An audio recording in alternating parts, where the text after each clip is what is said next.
आघाडीचे अधिकृत उमेदवार ॲडव्होकेट गोवाल पाडवी 23 एप्रिल रोजी नामनिर्देशन भरणार।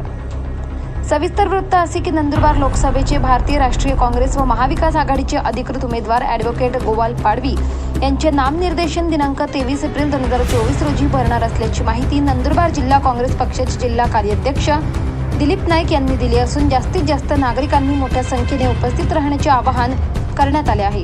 तसेच महाविकास आघाडीच्या घटक पक्षातील पदाधिकारी व कार्यकर्ते यांनीही उपस्थित राहून ॲडव्होकेट गोवाल पाडवी यांच्या नामनिर्देशन तारखेला उपस्थित राहण्याचे कळविले आहे।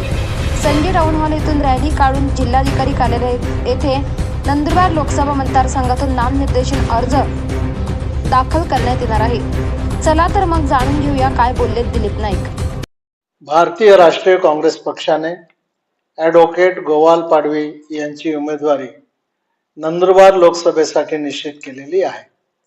त्यांचे नामनिर्देशन पत्र दिनांक 23 एप्रिल 2024 रोजी जिल्हाधिकारी कार्यालयामध्ये दाखल करण्यासाठी आपण सर्वजण जाणार आहोत।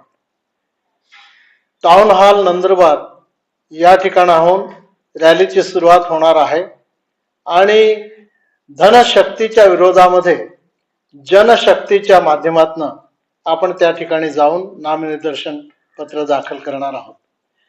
महाविकास आघाडीतील सर्व घटक पक्षांच्या नेत्यांना तसेच त्यांच्या प्रमुख कार्यकर्त्यांना याचबरोबर काँग्रेस पक्षाच्या सर्व नेत्यांना आणि कार्यकर्त्यांना विनंती करण्यात येते की त्यांनी संजय टाउन हॉल या ठिकाणी 23 एप्रिल 2024 रोजी सकाळी 11 वाजता जमा व्हायचे।